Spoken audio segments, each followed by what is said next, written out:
Hey, welcome back to the big board.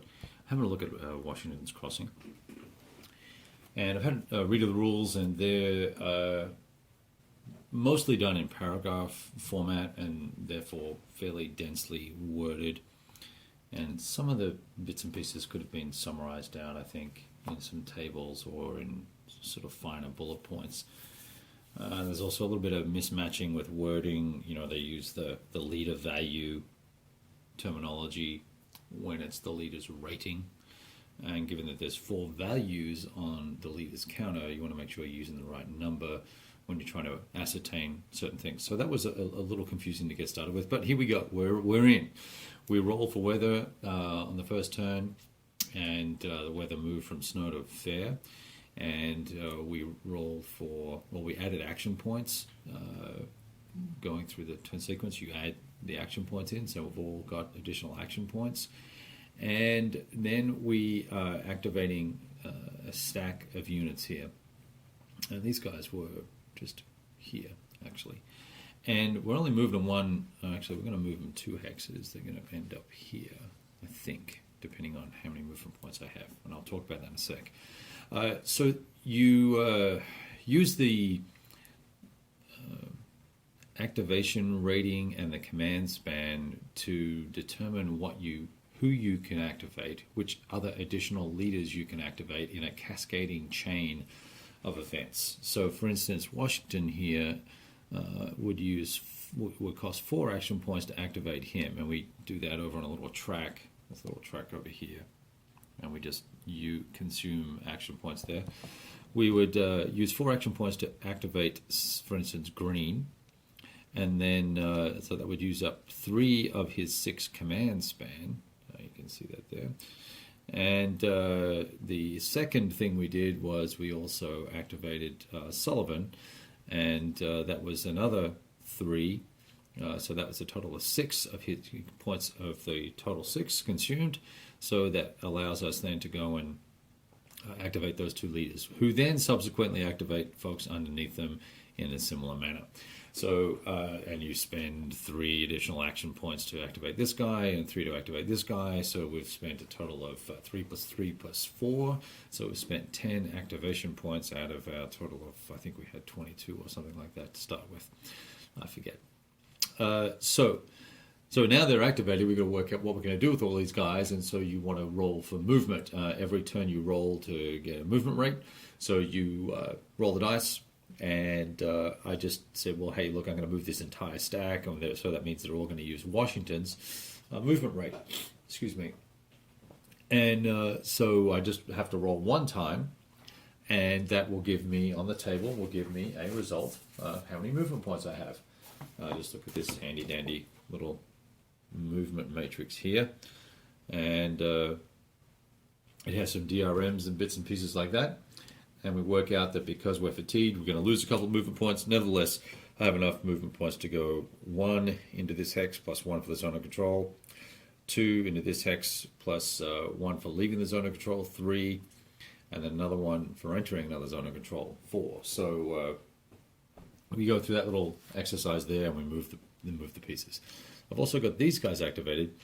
Now, one of the things I've found is because all of your forces sit on these tracks here, and so I moved all those guys, so I moved those chaps, and they all have to have their fatigue moved up 1. So they're all up to 3, or 4, depending on where they were. Actually, they're all up to 3. That's 1, 2, 3, 4, 5, these guys here. As I look at them now, I go, okay, well, I wanted to move Sinclair over to here. Is he the best guy to move? Well, so I've got to go through these guys and work out, yeah, he probably is the best guy to move, because I look over here and go, okay, well, how many points, how many troop strength does he have? It reminds me, I'm going to move his fatigue marker. He doesn't even have a fatigue marker yet, so we're going to have to get him one. I guess technically I should have a fatigue marker here on 0 and then move to 1. Anyway. So we do that, and he has 1 fatigue now. But I had to look at the names of all the guys, find them here, see which one had the points that I think might be the most, or the best, or the most appropriate, and decide which one I wanted. Roll for him for movement, write down the number of movement points he has because I don't want to forget, and keep track of that. Go back to the little chart over here, add a fatigue thing. All right, so that's fine so far. As I was looking through this stack, I really wanted to try and leave some guys here. But it just wasn't going to, I couldn't work out which fella I wanted to move. Oh, that's right. That's right. What I wanted to try and do was move Sullivan across the ferry, and he failed to move any troops across the ferry. So that was awful. There's a table for that, and you roll for that as well. Now, do I actually want to leave one unit behind? I was looking through these guys and trying to work out which one I wanted to do. They're not in any particular order, which is the weird thing. They're not in alphabetical order. They're not in any sort of arrival order. And in fact, one of the leaders is not on here.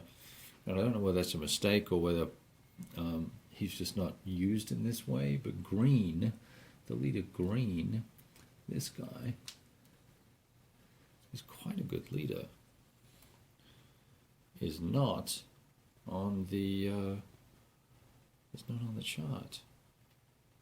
See, he ain't here.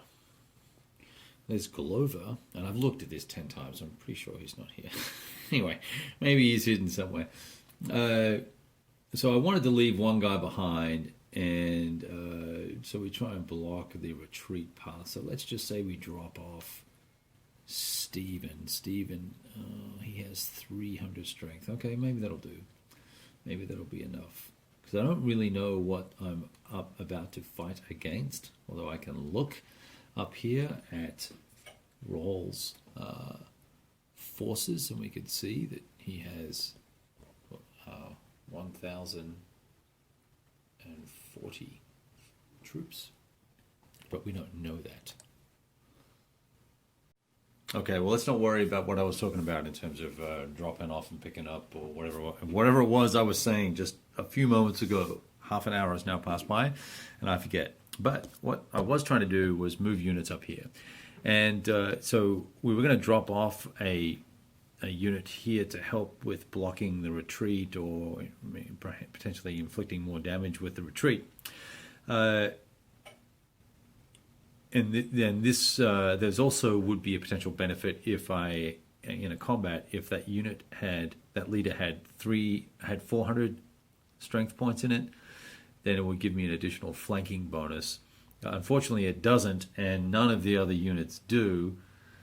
And in order for me to not allow the British to react, which I need to check the reaction rules actually, and make a prepared attack. If I was going to make a prepared attack, then I would have to wait until after the reaction. So I want to make a hasty or a normal attack and go through that exercise and see what happens here with our very first movement of units. And so if I was doing the hasty attack, these guys can't participate. A normal attack or hasty attack, these guys can't participate in the attack. But if we were doing a prepared attack, there are 3 types of attack, then I can include all of these forces and get the benefit of, potentially the benefit of this guy here as well because of the flanking bonuses. Because he does have 400 militia there, this guy only has 300. But it doesn't matter if I include this guy because it's not going to change the ratio of the combat. It's still going to be 1-to-1. And doing a 1-to-1 attack, as I am about to discover, is not going to be fun. So we're now going to do this not prepared. We're going to do this normal attack. And in we go. We're going to attack here.